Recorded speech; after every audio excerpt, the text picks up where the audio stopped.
a new episode of the podcast called A Life Without Stress, but it's also a podcast about my favorite subject to talk about, A Course in Miracles. I'm sitting here with Ishwari. Do I pronounce your name the same in English as in Dutch? Yeah, kind of. It's an Indian name, so Ishwari is the Indian way to say it. And what does it mean? It means supreme controller, as like the Lord, God, is Ishvara, and its female counterpart is Ishwari. So it's a goddess name. That's a great name to get and to give. Yeah, it was a name given to me by my by a guru when I was a teenager. So it's not my birth name. No. We did a talk first in Dutch. How did that come about, or how was that for you? It was a miracle. Yeah, it was a miracle because when you invited me, just before you invited me, I was guided that it was time for me to step out and start to share the message of A Course in Miracles. And I didn't feel ready at all. And then your invitation came immediately. And it was clear and given that I had to say yes. Yeah. And from that, a lot has unfolded. Like? Well, you asked me, how can people reach you, and what do you offer? And I told you nothing, and I don't know how they can reach me. They can try this and that, and I regretted that later because they did try to contact me in many different ways, which was a bit overwhelming for me. They bombarded you with requests. No, yeah, but also from different ways. So I couldn't reach everyone the same way. It was through LinkedIn, through Facebook, through Instagram, and some even tried through email. And you didn't find those emails, or did they reach you? No, I never found those emails. Okay. They said they tried, but I never got them. And but because in our interview, I said I was going to give a course, an online course, and so people showed interest in this, which made me had to give it. Yeah. In the end, and because they asked for it, and I made them wait for quite some months.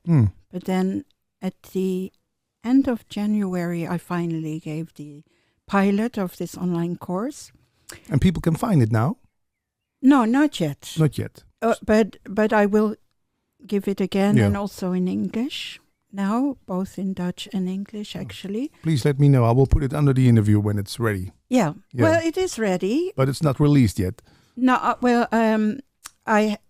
that's the thing. I still don't have a website in order, and I'm still not active on social media.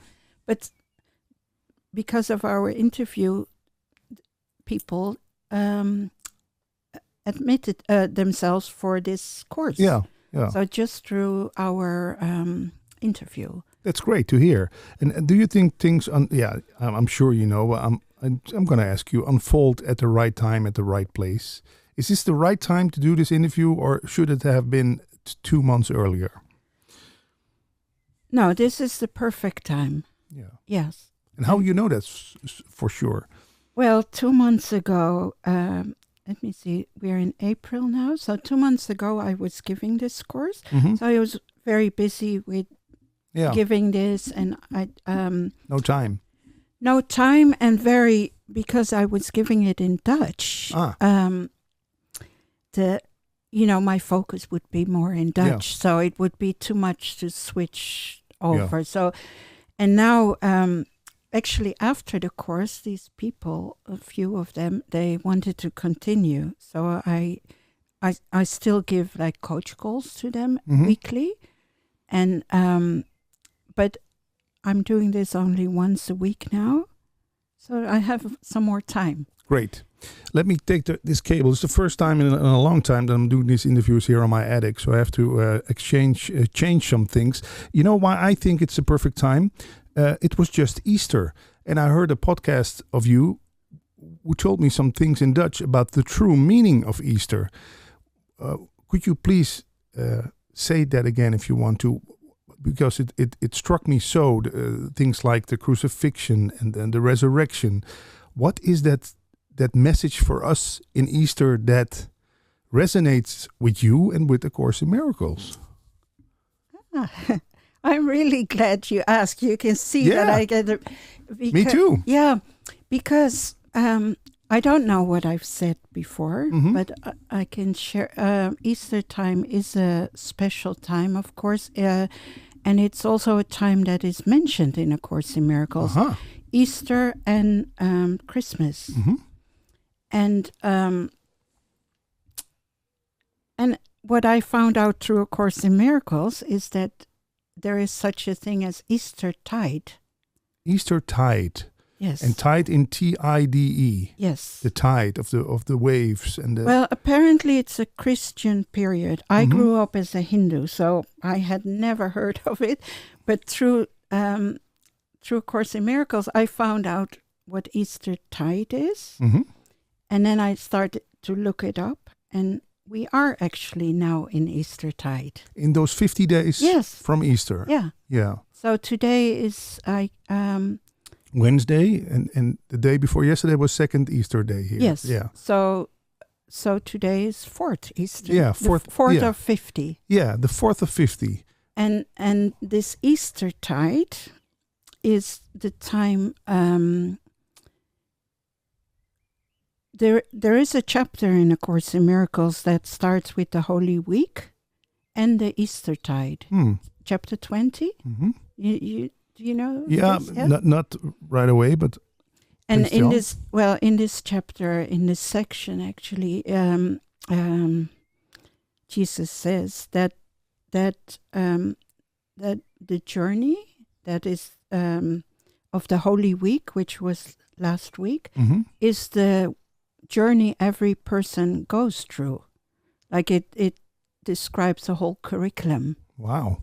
You get born, you're welcomed in the world, as a baby, and everybody's happy with you. Everybody's mostly. Yes, and then you start being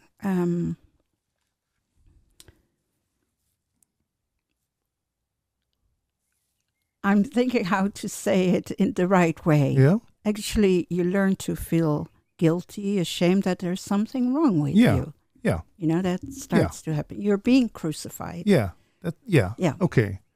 And then the real crucifixion, hanging on the cross and dying.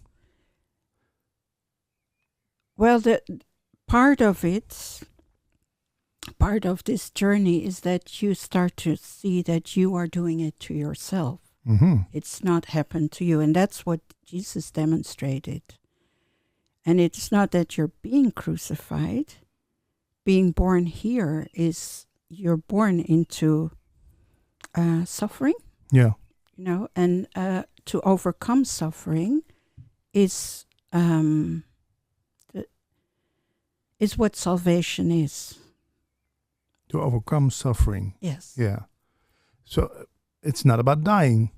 No, there is no death.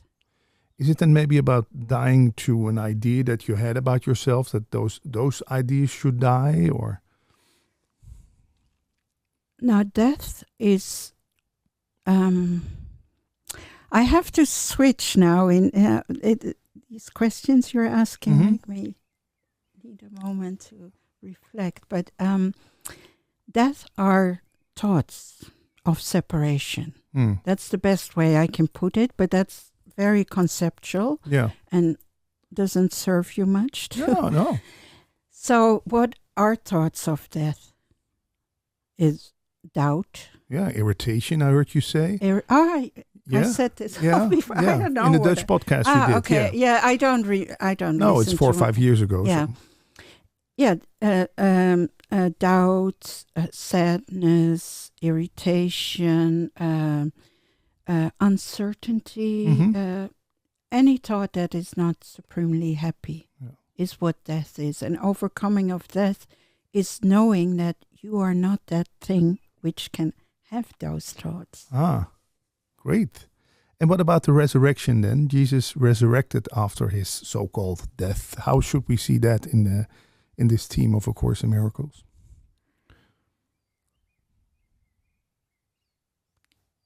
I would say we don't need to see it in any way. We need to experience it. Yeah. Yeah. So there is not a way to look at it. Yeah, you said one thing that struck me so much. Paradise is not a place, but a state of mind. Yes. And I thought, wow, please, Ishwari, tell us some more about that, because that sentence struck with me. So is that what you mean? It's about becoming mindless, or no, you said it's not a place, it's a state of mind. So it's becoming more mindful then.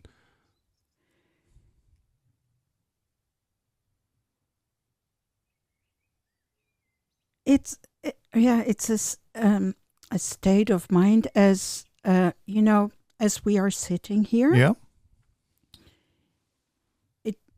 As a human being, you can think it's possible to suffer. Yeah. If you're not suffering, something else can suffer. Yeah. You only have to turn on the news and the people in Ukraine. Yeah. Yeah.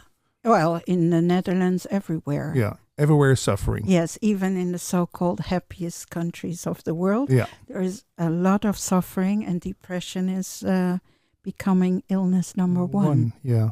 So, even being lucky in the world is still not good enough. Yeah. Yeah. So, and I forgot my point. What your question was? Yeah, well, we're reflecting on paradise is not a place, it's a state of mind. Yeah. And I ask you, is it being mindless, mindful? So being in this world is also a state of mind, and is believing in this idea that it is possible to suffer. Yeah. And paradise or heaven, heaven. I think I usually use the word heaven, not paradise. Heaven is a place of mind. Heaven is not a place, but a state of mind. Yes. Yeah. Which is right here. So where heaven and hell are, so suffering and the state of complete, perfect peace and perfect happiness and perfect joy and freedom is also here. Right here and right now. So finding heaven is something that happens the moment you stop believing that there is something other than that. Yeah. Any moment that you forget this world. So thinking there's suffering is a fault. It's not true. It's a mistake. Not a fault. Not a fault. What's the difference? Well, fault is something you really have done and it's wrong. And a mistake is just an error. Yeah, but an error needs correction, or yes, yes. And the correction is in our mind, in our experience right now. Always right now, never in the future. No. And if it has happened in the past, it won't do you any good now either. No. It's always now. The three letters I hear a lot in A Course of Miracles and in talks like this is EGO. Yes. Edging God out, I heard Wayne Dyer say. And you, before we started this interview, you said, I only want to talk about God. No. What was given to me is this interview is not about me, Ishwari, but about God. And usually when I'm asked for something, I get downloads of what to speak about. And this time it was given me to just step back and let him lead the way. Oh. So that makes it all about God. Yeah. Yeah. Yeah. So not to speak of God, but to have God lead this interview in every way. And how do we taste, or how do we know that God is leading this talk? What a question. Is that a certain? Yeah, can it be felt? Is it a certain kind of quality or stillness or peace?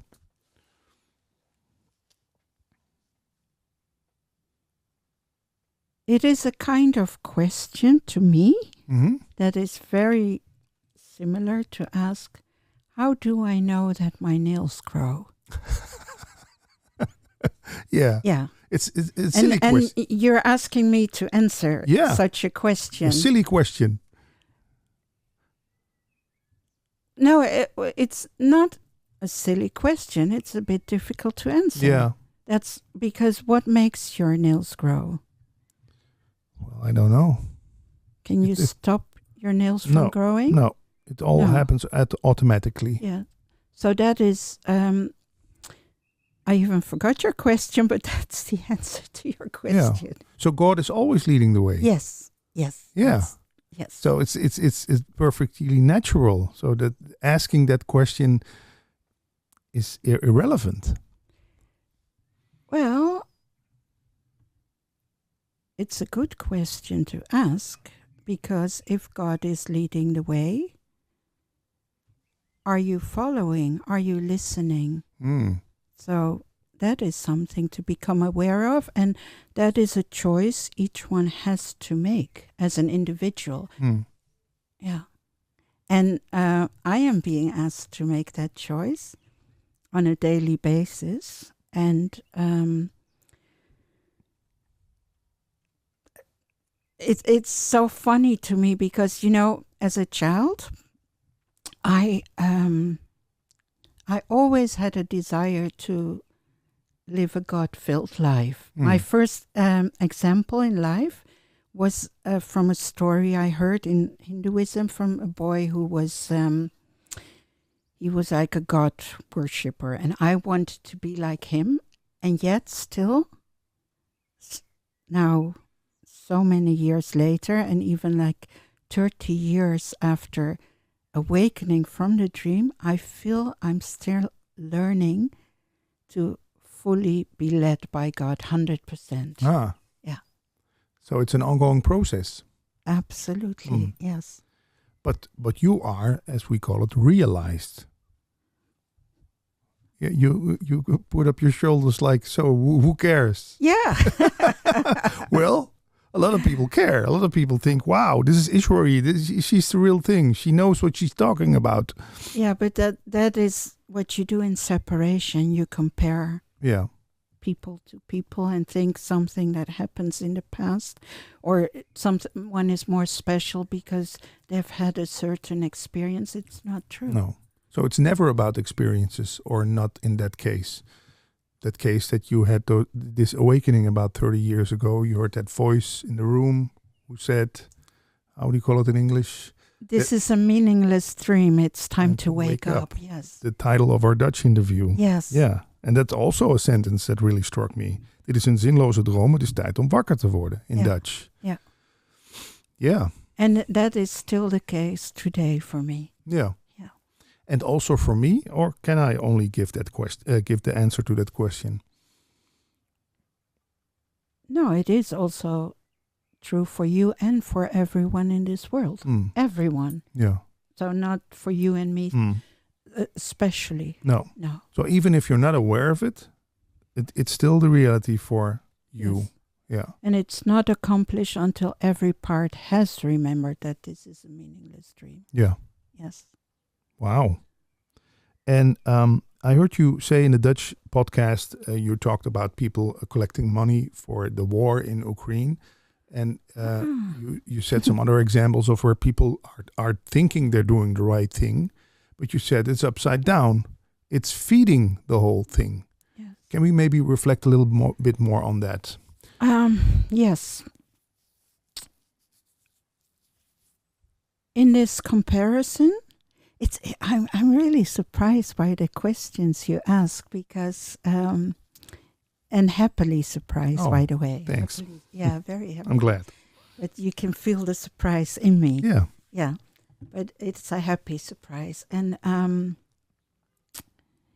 because it is a topic that has been given to me lately a lot to look at or to even share about. So here we go. Not a coincidence. No. And it's been brought to my attention lately also by people asking me to, or I was receiving emails and messages to collect money to save a girl from Afghanistan, I believe, to study here. And so again, that came up, and this idea and what was given, and I'm going to try to, because I've done this in Dutch. Okay, no problem. We have the time. The difference in Dutch is to save, to be saved, salvation, and rescue can be the same word. The word is? Redden, gered zijn. Yeah, to be saved, yeah. And so people like to rescue someone that is in a worse position than them. Yeah. With this idea that I'm doing good. Yeah. And very often within religion, there is also this idea behind it that this is the way I pay my dues to heaven. My ticket to heaven. Yeah, that's my ticket to heaven. So there's always an idea of guilt behind it. Mm-hmm. Guilt and also comparison. Yeah. Like I'm better off than others. Yeah. Which can never be the case. No. Heaven is open to everyone. Absolutely. And there cannot be someone suffering which isn't you. There cannot be someone suffering which isn't you. Yeah. So if you really feel that, you would know that the only responsibility you have when you see another suffer is to accept atonement for yourself, to have the mistake corrected in your mind. Yeah. That is what saves people, and not rescuing them. Because you're making it real. Yes. And keep them bound as you are bound.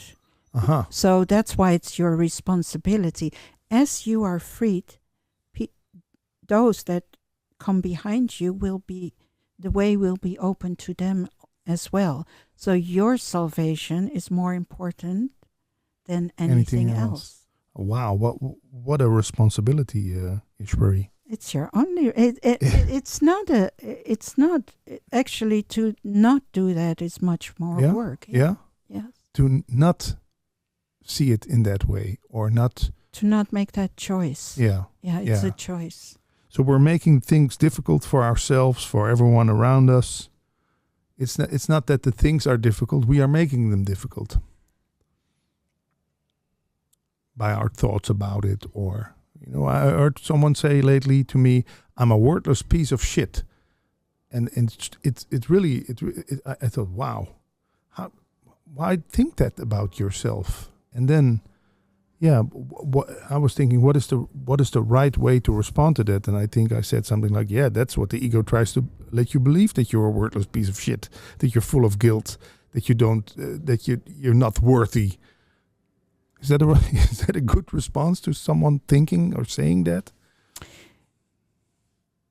There is not one good way. No, because that would mean, there is not a way to respond to others. Mm-hmm. Other than you recognizing that what you see reflects an idea in your mind. Mm. So it's never about the other person. Never. So deep down inside me, I think I'm a worthless piece of shit? Or? No, what I mean to say is that your response would be to accept it. Mm-hmm. Salvation in your own mind. That would be the right answer. I'm having a little difficulty with the word salvation. Yeah. Can you reflect a little more on that? So I don't know. It's being. What's the Dutch word for salvation? Verlossing. Verlossing. It's a word that's being used a lot in the Course in Miracles, and saviorship. They're also talking about. And there's a lesson that your role is essential in God's plan for salvation. The salvation of the world depends on you. Salvation and salvation is my only function here. Yes, and also in the section "Choose Once Again," you're being asked, which is what Christ is asking you, like to choose to take your place amongst the saviors of the world, or to keep suffering and keep your brother stuck in hell. Yeah. So salvation is quite important. Yeah. And isn't that what we're doing right now, bringing salvation by doing these talks and interviews? Or for me then, there must be. I don't know. There must be a reason why I always jump in the car when I could talk about this subject or meet someone who talks about this. I can only share from my own experience. Yeah. I love talking about the Course in Miracles. It's your favorite subject. It is my favorite. But I also know that it is also meaningless. Yeah. Yes. To talk about it. Well, no. What is important is if I leave this world and I'm not bound by it, and not to talk about things, but to live it, to be it, and not even, I can love talking about it, but if I am not living it, makes no sense. And I know out of my own experience that is possible because I really love it. Yeah. I know you don't want to talk too much about your personal life, but can we maybe reflect a little bit for people who don't understand Dutch and haven't seen the Dutch interview, how it came about, your awakening? I can sum it up in a little bit. You were in your 20s. You had already 5 children, a mother of 5, and then you got pregnant, and there was a 6th child on the way. Then things started happening. You asked God for help, or the meaning of this, right? Yeah, what's the meaning of life? And also, what came before that is that I felt that I had failed as a mother, and also as a spiritual student, seeker, practitioner, which I had been from a very young age already. Yeah. So I failed at everything, and I thought, okay, what good? Because I taught my children to suffer. You taught your children to suffer? Yeah. By teaching them, like, watch out for this. Yeah. Watch out when you cross over the street. Yeah. And one of my children was quite a dreamer. So he would just stop at the middle of the road and look at an insect. And I taught him to fear. Because once a car came, and I, of course, was like, watch out. Yeah. And I saw that I taught him a fear that he did not have. Yeah. And I saw also that my impatience was a cause of suffering. I wanted to be the perfect mother, but I wasn't that all the time. So I failed at being what I thought I was going to be. I thought I would do it all much better than my parents. Didn't work out. And you felt guilty about that. Absolutely, yeah. So that was also what had driven me to this point of, God, show me. Yeah. I don't know anymore. And what happened then? Then I heard a voice, literally in my living room, saying, this is a meaningless dream. It's time to wake up. And then there was an unfolding of awakening experiences. Yeah. Because you didn't know A Course in Miracles before that, right? No. It came afterwards. Yeah, it actually very soon after, but at first I almost had a repulsion against it. Objection. Yeah. And no, really, I didn't want to see the book. I was avoiding to look at it. It did appear. Yeah, it was once stolen, right? And I was so happy that it was. Great. gone. Yeah. Yeah, and it still but came then back. it came back Yeah. like a month after Yeah. with the whole team of teachers, of A Course in Miracle teachers. So, and then it was my time, obviously. Yeah, and it was the version in English. There wasn't a translation then. No. And so it's still the first time you read it. It was in English. Yes, it was. Yeah, I'm just thinking because, A Course in Miracles came to me, but still in the beginning, I still had some resistance. So I only read the workbook lessons, which were given in a pamphlet. Yeah. So I didn't actually have the book. And then after a few months, someone asked me, "Do you have the book?" And I said, "No." And then she asked me, "Why not?" And I said, "I think it's too expensive." And then she gave me her book because she said, "I think you should have it. It's your mind." And then that's the moment I started reading A Course in Miracles. Great. So it was almost half a year later. You got so affected by it that you started buying copies for everyone. That's when the Dutch translation came. Came. I thought, I'm going to give it to my family. And that taught me a very good lesson. And that lesson is? That it was for me. And, I think none of the people I gave it to ever read it. And with my mother, for instance, I saw when I once did a lesson with her, it brought so much fear about that she really never looked at the book again. So this course isn't for everyone? There are much more ways who lead you to experiencing this. Of course, yeah. The course is a form of a universal curriculum. Yeah. And it's one form which speaks to you like it did for me immediately. It was the first time in my life that I found something that really spoke my language. And it still does, even though I even tried to get away from it at some point. Yes, I thought, let me see how it would work if I don't mention A Course in Miracles. And then I found out I can't. No. Because you tried a lot of things. I heard you talk in your Dutch podcast about a Japanese form. Please help me. What's it called? Ikigai. Ikigai, yeah. Ikigai. Yeah. Now, your Ikigai is like it's a way of living. It's when what you do is that you make money with the thing you love to do most, and you help people with. And you get paid for it. Oh, great. Yeah. Yeah. And that Ikigai is now on the way for you. Yeah. Yeah. It seems, yeah. Yeah. And you've been part of that. Oh, yeah. Great. Thanks.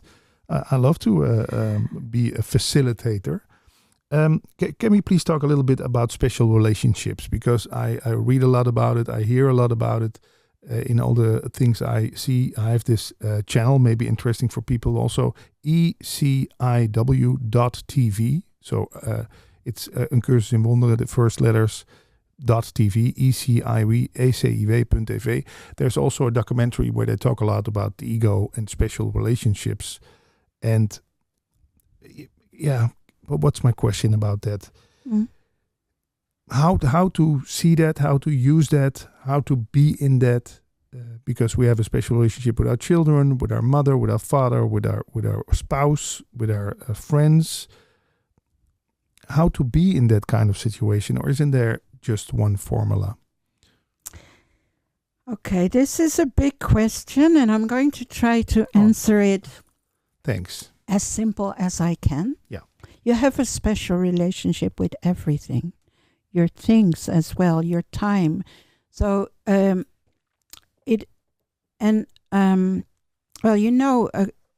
the author of A Course in Miracles, right? Jesus. Yes, Jesus.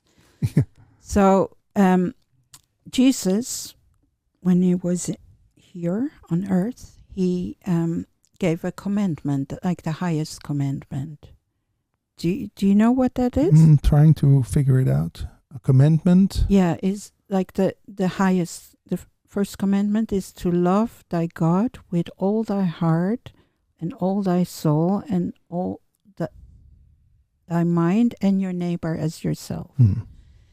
De 10 geboden. First, no? This is the highest. Okay. Highest commandment. Okay. Jesus said this thing like the 10 commandments. Forget about it. No. They will always. You would have to live by them when you're in this world. But the highest commandment is to love thy God with all your heart, your soul, and your mind, and your neighbor as yourself. Okay. And one of the 10 commandments is, I did not grow up as a Christian, so I'm not a Bible student, so I'm trying to quote Bible. Yeah, go ahead. It's not my forte, as they say. Yeah. So, but one of the commandments is, thou will not worship idols before your God or something. Yeah. So an idol is what a special relationship is. Uh-huh. Anything you worship before God. And what human beings do, egos, separated ones, people that think they're separated from God, is worship anything before God.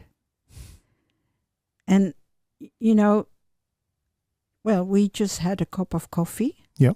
So what is usually the most important thing for coffee drinkers in the morning? Caffeine. So your cup of coffee goes before God. God, yeah. Yeah. And those are all the things you think you need and you really want to have every day and you cannot let go of before God. Yeah. And I told you before, I am still, challenged with letting God lead 100%. And anything that comes in the way of that not being 100% is what an idol is, or a special relationship. And it doesn't matter what it is. So it's also how you spend your time. So it's not about love. It's about how you spend your time, what you give attention to. But I can be before God. And what is God? God is love. Yeah. So you give a special love to certain things that you think make you happy, like your cup of coffee. Yeah. Or a kiss in the morning. Or a kiss in the morning, or sex, or drugs, or work, or to work out, or whatever. Achievements, awards. Stuff. Money. Yeah. All false. Prestige. So we're worshipping the wrong things, which will not bring fulfillment. Every separated being is doing that. Yeah. Yes. And does it have a function? Because in my life, I first had to try out all those things to know that it's not going to be found there. Know what I mean? Yes. Yeah. Yeah. You also did the parties and the drugs and the whole shebang, the discotheques and the clubs and the enjoying life. I did it at a very young age, growing up in Amsterdam. Yeah. Yeah, there were a lot of clubs. So very young. Yeah. Yeah, very young.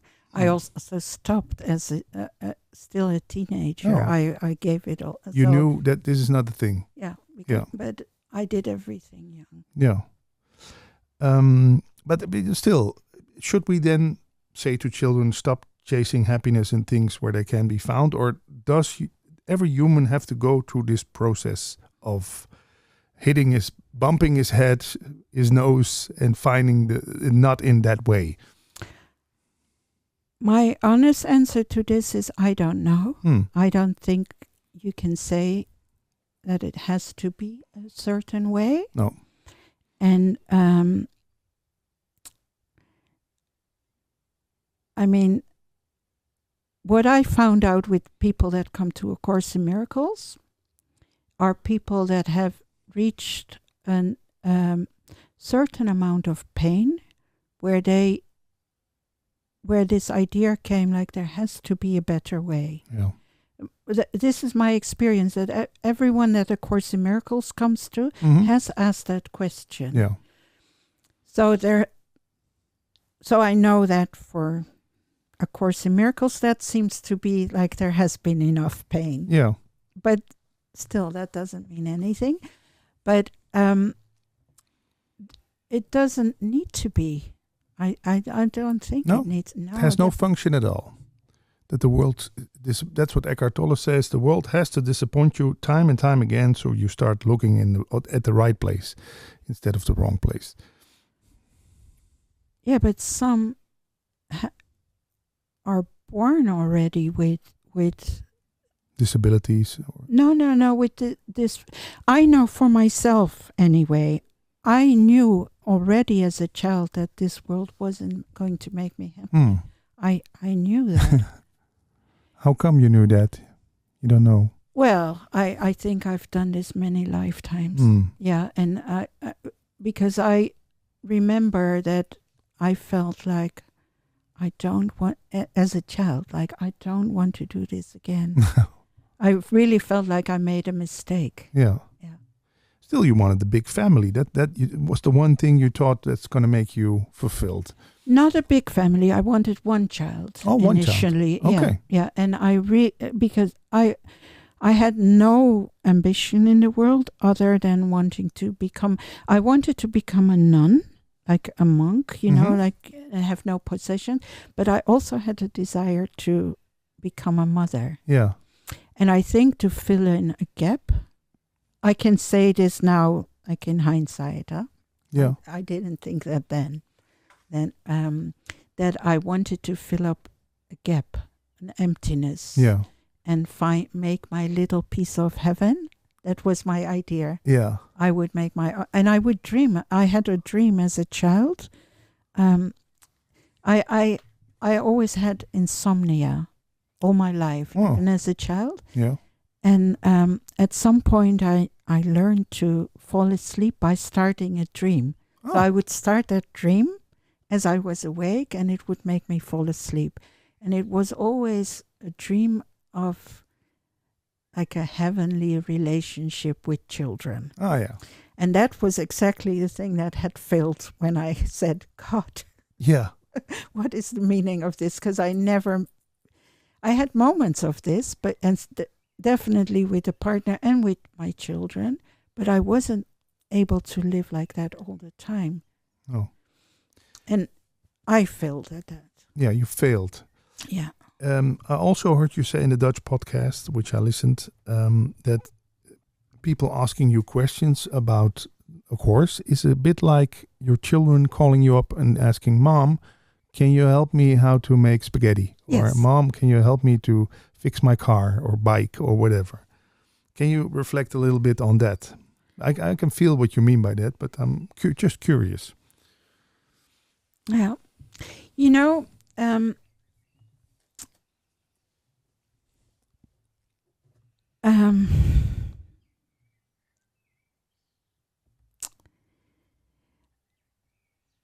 Last time we had the interview in Dutch. Yeah. I told you after this I started giving this online course to teach the basics of A Course in Miracles. And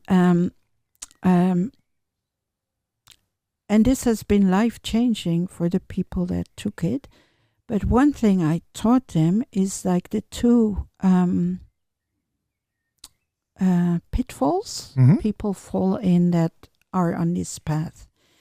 And one of them is the authority problem, which is, as it is said in A Course in Miracles, the root of all evil.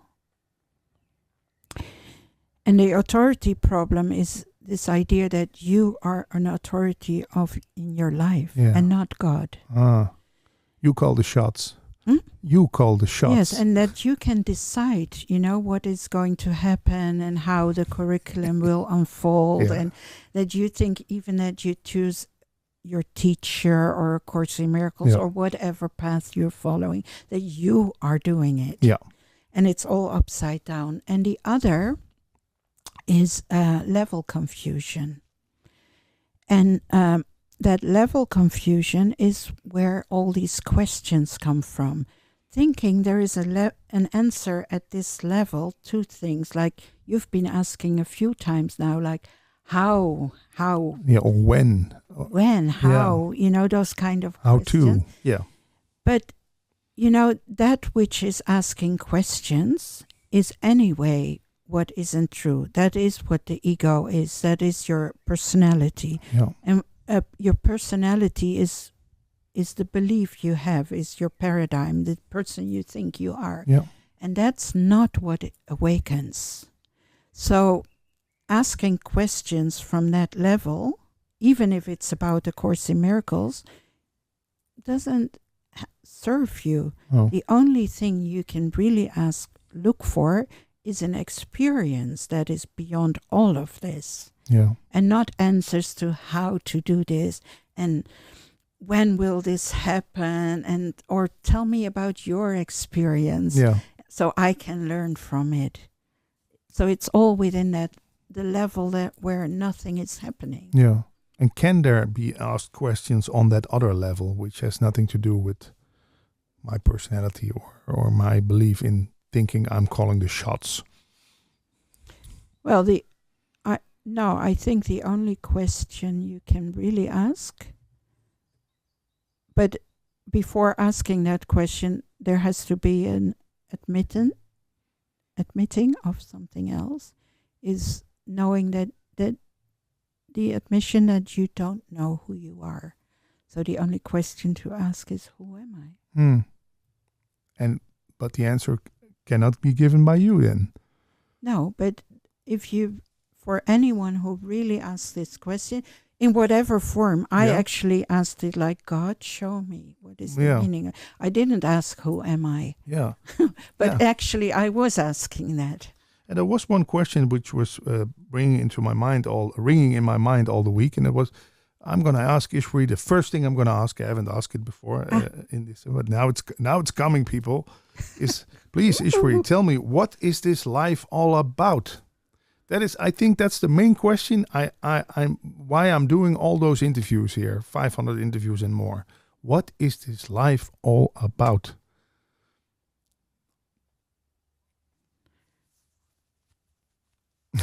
It is a meaningless dream. What you call this life. So it has no meaning. It has no meaning, and the only purpose of it, but it is not the purpose, is to wake up from it. Yeah. But that's not the purpose of it. But it is inevitable that you have to come to that point, because it will not serve you. And human beings are a little bit strange in this, with other creations. Like only a human doesn't know what it is. and doesn't even ask. Like it gathers concepts about itself and then thinks it is these concepts. Yeah. Only humans do this. And it's very strange. Yeah. And also no meaning to that. No. Great. It hides who you truly are. So there has to come a point in everyone's life that you stop doing this. Yeah. It's a doing. So I'm make-believing. I'm believing. There is something in me that believes that this world is real and I have to do something and get something out of it. Right or not? I call it the decision maker, which was in me, which decides to make this thing real here, or think this thing is real. Yeah, that's the whole level confusion. So it's thinking of this level and that you really made something, and that, that's the whole level confusion. Yeah. So I'm not fantasizing this myself. No. No. No, Can I share something from my experience? And, I'm not claiming to know anything. No. I can just share my experience. And I don't know if I told this. I forget things I've told. No problem. But, in the other interview. But when I in my awakening, what happened, like there were a few experiences, but then there was this awakening of the dream. Yep. And at that moment, and this is my answer to your question, great. actually.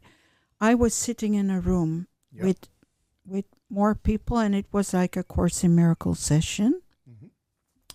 And all of a sudden, I saw myself sitting, and there was like, I was aware that I was me and that there was this person sitting, which was me. And then the mind that was me, this is difficult to put in words, but I'm going to try to express it. So the I that was seeing this Ishwari body was the same I as was everybody there, and I could really enter into everybody and feel their thoughts. And so the mind that thinks it is not Patrick or Ishwari as an individual. It is the mind of God as a whole. And this is all, it doesn't really serve you to have this as a concept. No, it points to something. Yeah. And so the awakening is the realization that you are not this, but none of it is true, because it went on then, that it wasn't for all the bodies in this room, but the mind was dreaming all of space and time. So, and there is no world. Yeah. Yeah. Wow. So, what was your question again? I asked so many questions. Am I making this? I think the question was, am I making this up myself? And then you said no. Oh, yeah. Yeah. Okay. Yeah. So, and what was given to me then, as I was, for which there are no words. Yeah. I was asked, will you return and now give this message, because each part has to remember the whole. It's not accomplished until every part has remembered, because it is one illusion. Yeah. So therefore, you and I, or you and me and anyone else, we are not separate. We are sharing the same mind. Yeah. So it's not like a Patrick and Ishwari. No. So it's a universal mind. God. Yeah. God. There it is again. So, the word God is synonym to love, you say? God is love. Love is God. Yes. Yeah. Yes. So when I'm thinking, I'm not thinking, but okay, let's say we have loving thoughts. Ishwari is a beautiful woman who looks great, talks great. Or isn't that loving thoughts? No. Loving thoughts would be Ishwari and I are the same? Or Ishwari is in heaven and I'm also in heaven? I am Ishwari? What are those loving thoughts then? It's funny. I think you're asking this question because I think I'm not sure, because you have an idea about loving thoughts. There is this line in A Course in Miracles that says only remembering your loving thoughts. But I love to teach A Course in Miracles and the mind training. And in lesson number 4, lesson number 4? Please help me. These thoughts do not mean anything. Yeah. In this lesson, you're asked to not make a discrimination between positive and negative thoughts. Yeah. And that your positive thoughts are a shadow over your real thoughts. And your negative thoughts are a block to your real thoughts. And so your real thoughts have nothing to do with the thinking you're thinking of. Yeah. So those loving thoughts that you mean, I think, are like positive thoughts. Yeah. But they're meaningless as well. They mean nothing. And they actually make this world. My meaningless thoughts are showing me a meaningless world. Yeah. Yeah. So it's not about positive affirmations or all the things who go on in spirituality. sitting on my pink cloud and saying namaste to everyone all day? No, I don't think so. I don't. Yeah. Yeah.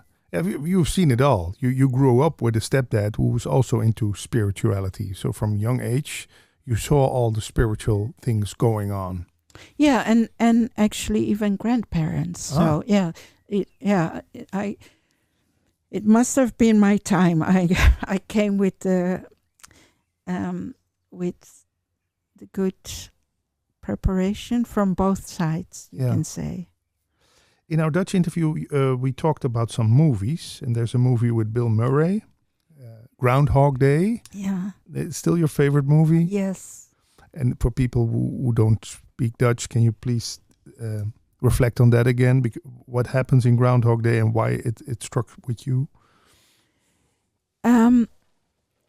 For me, the reason why it struck with me is that, it is for me that in that movie you see the curriculum of the ego, you can say, which is always first about what can I get, and I'm special, and judging others and thinking how you treat others has no effect on you. Mm-hmm. Which is the egoic way. And well, he has that. Excuse me. And he's quite an asshole. Yeah. And but he falls in love with a woman who is different, and he wants her. And you can say like this, things happen in our lives which make us change. Yeah. But he keeps waking up at the same time, in routine, the same day, and he cannot escape from it. So that's like the dream. Yeah. You can't escape from the dream. You keep being stuck in the dream if you pursue goals, worldly goals. If anything in this world still has an attraction for you, a purpose, a goal. Yeah.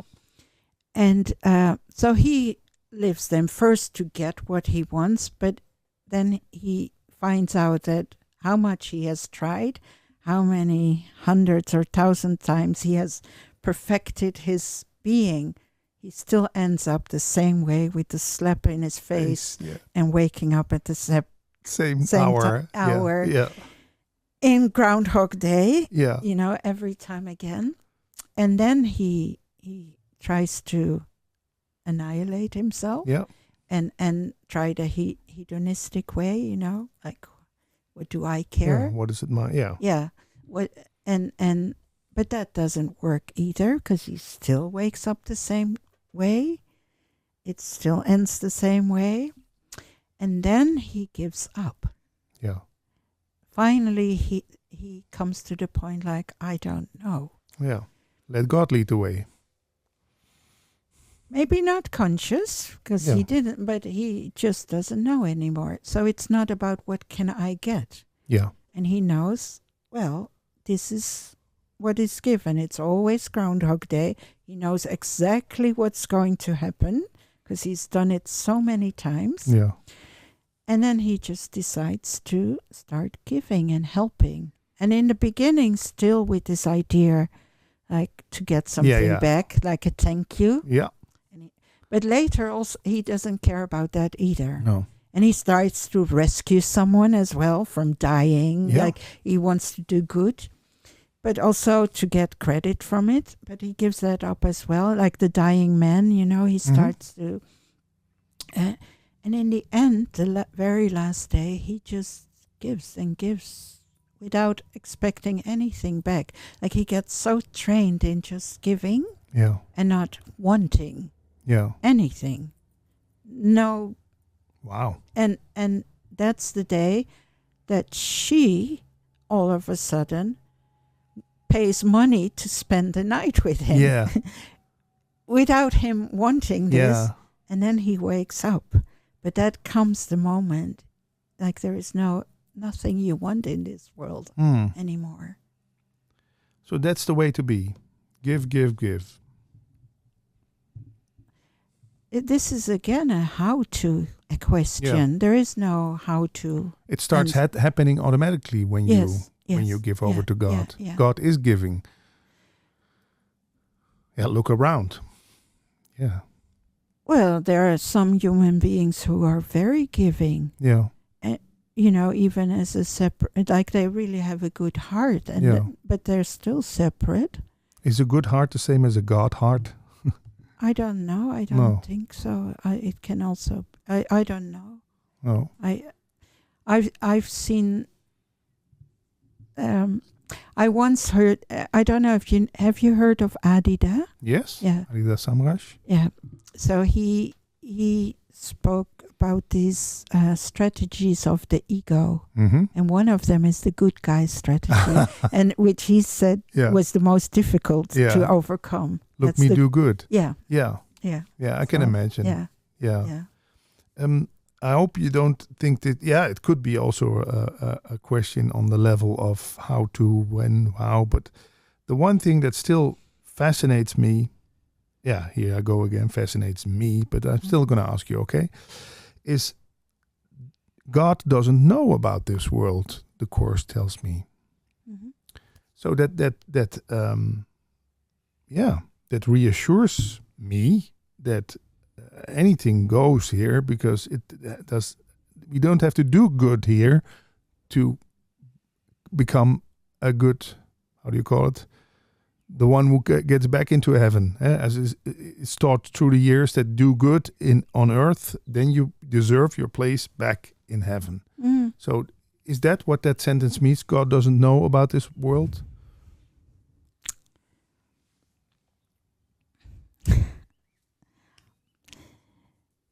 Again, I think I'm just going to share something from my experience. And, I've told you about my awakening. Yeah. And at that moment, I thought, now I have it. Because I knew the purpose of life. And I wanted to tell everyone I thought they needed to hear. And also that I reached the goal, I thought. Too much later... And I also only wanted to be in, like, not in this world, just leave this world. And I'd been doing this for 10 years. Wow. And then I was shown, and I didn't know. It may sound strange, but this is my journey, and it's not the same for everyone that awakens from this dream, but for me it was so. I still thought that I awakened from something that I didn't cause. Yeah. Yeah. And because I awakened, that just happened. Yeah. And I didn't see myself as the cause of the dream.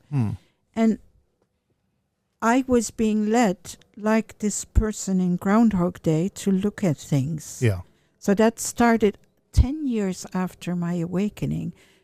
You can say I was getting the same kind of experience, that I was always back to something was taking me back into this world, and I would blame that something or someone. Yeah. Of course, a special someone. Yeah. And I would blame that person, and then it was... So that led to a purification and a recognition that I am the cause of this. And that does change something in you. That has been... So this journey has been going on now for 20 years.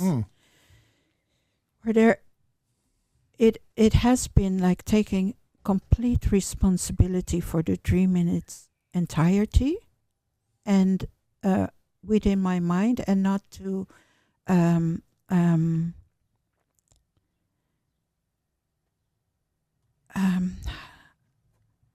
now I can't. It's the first time I can't think of the English word vervuilen. Pollution. Yeah. With any idea of mine. Yeah. Any that is not of God. Yeah. Wow. So is there anything you want to add? So I do think that is required, and it's part of the curriculum, the purification. But it will happen, and it can happen fast, or in my case, take very long if you're so unaware of it. Yeah, unaware of what? That you are the cause of the dream. You are the cause of the dream. Yeah. And as Jesus says it in A Course in Miracles, is, the secret of salvation. What is the secret of salvation? Is that I'm doing this unto myself. Yeah. And that this lesson will be repeated. This one all-inclusive lesson will be repeated until it is learned. So it is required to come to that point.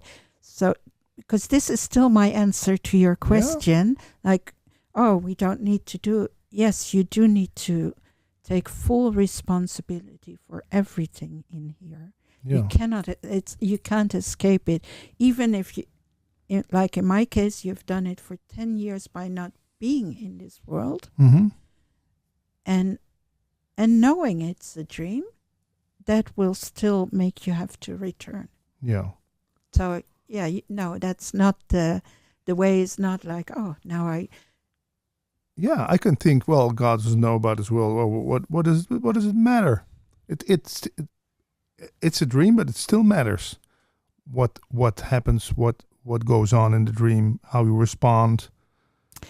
No, it's not about how you do things. It is about your thinking, about ideas that you still have in your mind. Yeah. And ideas leave not their source. So you will always get the result of your thinking. Yeah. And so it has to do with the purification of ideas, not how you do things. The purification of ideas, yeah. Yeah. And if there is still an idea of that you can be separate, it will come up. Yeah. Yeah. Yeah. And that's what A Course in Miracles is about purification of ideas, of the mind training. A Course in Miracles is leading you to a point, that to the recognition that none of this is true, that there is no world. Yeah. And from there, your function is also given you to everyone that awakens from this dream, has a function in God's plan for salvation. Yeah. But God takes the final step. Yes. I am told. Yes. Yeah. I am told that as well. And we have to fulfill our role, and the end will remain uncertain until we have fulfilled our role. Yeah. So almost near the end of this interview, if you're okay with that, because I'm sitting on a chair, which you can even call a chair. And I'm worried about you talking for an hour. You haven't taken a sip of your water. Shouldn't you take a sip? You're okay? Yes, because, the thing is, when you are this happens to me, like the questions you ask or the fact that we have this interview makes me forget everything. Oh, great. Yeah. Yeah. Yeah. So no thirst, no hunger. No physical needs and ailments. And don't have to go to the toilet. No, nothing. Okay. So is there maybe anything you want to ask me, Ishwari? Maybe we can reflect on some things or... Well, one question that did come up, and I did ask you this before the interview, is that I was surprised that you invited me again. Yeah. And so my question would be, what made you invite me again? What made me invite you again? Well, I don't know. Is the right? I think because our first interview touched a lot of people. Great reactions from you, from people who got in contact with you. And I thought, well, I saw an interview with you by a guy in Germany or something. You were at the Wunder Festival and he interviewed you. I thought, well, this beautiful lady also talks in English about this. But now I'm making up stories. I really don't know. You don't know? No, because, I'm not that often doing these kind of talks anymore. So, there's something that struck me. Or, maybe guided me to do this, and on this fourth day of Easter. Well, yes. And I was wondering, the 50 days of Easter. What happens then? Is that the other celebration we have? Pinksteren? Pentecost. Yeah. Pentecost. Yeah. You know, The spreading of the Holy Ghost. yeah, but that happens. All those things are symbolic for what is occurring any moment in everyone all the time. So you don't need 50 days. No. And I am feeling like, you know, the story of Jesus is a very, very good example of the curriculum that all of us have to go through. Yeah. So what happens first? He has an awakening, a baptism, Yeah. knowing who he is, the Holy Son of God himself, the beloved Son. Yeah. Yes. So we all need that rebirth. And then there comes a moment of purification for 40 days in the desert. And that's the purification of all ideas, which Jesus did in 40 days. And then the mission starts, which is still part of the undoing. And I feel like I've been in the desert for 30 years. Yeah. Yeah. So you're quite thirsty. I'm quite stubborn, maybe. Or Yeah. not such a good student. Yeah. But aren't we all? Aren't we all stubborn? Yeah. For maybe example of a few, like Jesus. I don't know. Yeah, of course we are. But you know, I went on my knees again. That made me move to Vinkeveen. Yeah. My move to Vinkeveen was part of this, and I'm grateful for this. But I also feel that you play a part in it. That's why I asked what made you invite me. Yeah. Well, you know, I first was really into non-duality, and then a course came. I had the same experience like you, that I saw the book and I opened it and I put it away. No. Something in me said, when you go with this, everything is finished. You know, no more boleros. And now, yeah, it still gets me. And I listen to the daily course, and I listen. There's also a Dutch version of the book in audio, so you can listen in the Bibliotheek app. You can listen to. There's finally a spoken version of the Dutch book, so I'm listening to that. And when there's someone like you comes along, I don't know. It's like a pulling or something. It pulls me. But yeah, I guess we had to meet here in Vinkeveen. Yeah, who knows? Well, I told you before, like, I was guided that I needed to spread the message of A Course in Miracles, which is a message of love and forgiveness. And I didn't do anything because I'm a bit of I don't take every I don't act upon every guidance I'm given always. But then your invitation came. Yeah. So it was part of my kick in the butt. Yeah. Yeah. So you played your role. Yeah. And now again. Yeah. I'm thinking of that sentence, there are no mistakes in God's plan of salvation. Yes. Yeah. So this is part of the plan. Yeah, but I was wondering, and this is why I'm asking, because you don't know. When I ask, why did you invite me? Again, your answer is, I don't know. But and now I'm challenging you. Yeah, go. Because there is a knowing that made you do. Yeah. And when you really start to feel this and become aware of it, then you also know how God is leading you. So I think it is important that you do know where that comes from. Yeah. And that it's not like an unconscious thing you do, but very consciously. Yeah. Yeah. It feels like the thing to do. There's no doubt about contacting you, and sometimes a little voice think, well, why should you? You have done the Dutch interview, but yeah, but it's a pull. I only can say it's a pull. So that's the same for the people who maybe are touched again by this talk and are trying to reach out to you. That's also that same pull. And you're still open to that? You still... Yes. Yeah? Yeah, definitely. I know that I'm supposed to do it and more from now on. And now I'm more ready than I was in our last interview. Yeah. And there have been some changes in the past month for me to be ready for this, and where I am being guided. And this is why I'm speaking this way, and also about God, and to step back and let God lead the way. Like I had to make changes in my personal life. Mm-hmm. So there is that space to be available for whatever shows up, not to have plans, Yeah. not to know what is going to happen, but just to be ready and willing. Yeah. And I am. Yeah. Yeah, I am. Yeah, I believe it when you say that. How can people reach you most effectively, Ishwari? Well, Here we go again. Yes, that's how I feel. And but the funny thing, I am guided, and I was guided to say this, which I haven't.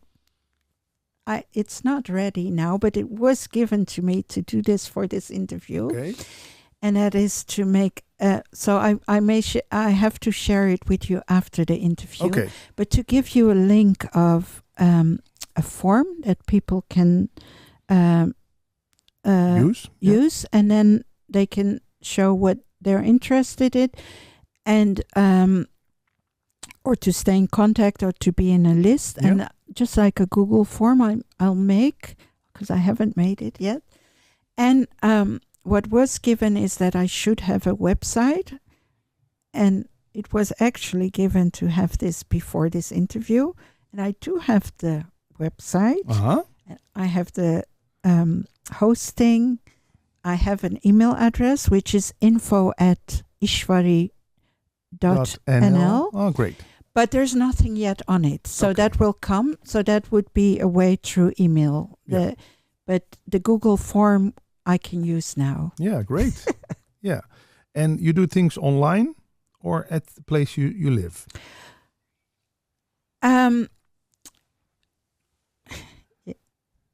It seems you're asking the right questions. Oh, thanks. Like you I think you're very guided. Oh, good to hear. Yeah, because this was given, I will continue giving this online course, like, I don't know, maybe a few times a year. I don't have a plan, so I don't know when things will happen. And what I have done after I gave the course is also give like a live event, one day, which is, the Dutch name was the inwijding. The inwijding? The initiation. Yeah. And this I will give again, which will be a live gathering to awaken. Wow. Which will be in the end of May. Oh. So that will be, that is the only thing I know for sure that will happen. Yeah. And you can mail at info@ishwari.nl. And and the Google form. And you can write like, I'm interested in the initiation, for instance. Great. We'll put the details in the subject, or the how do you call this, description of this podcast or interview. There's also a Dutch interview you can find on Spotify, on Apple, and here on YouTube. Thanks again. Yes. And let's maybe have some water then. Yes. Thanks for visiting here, Ishwari. Thank you for having me. Yeah. It's been a pleasure. Likewise.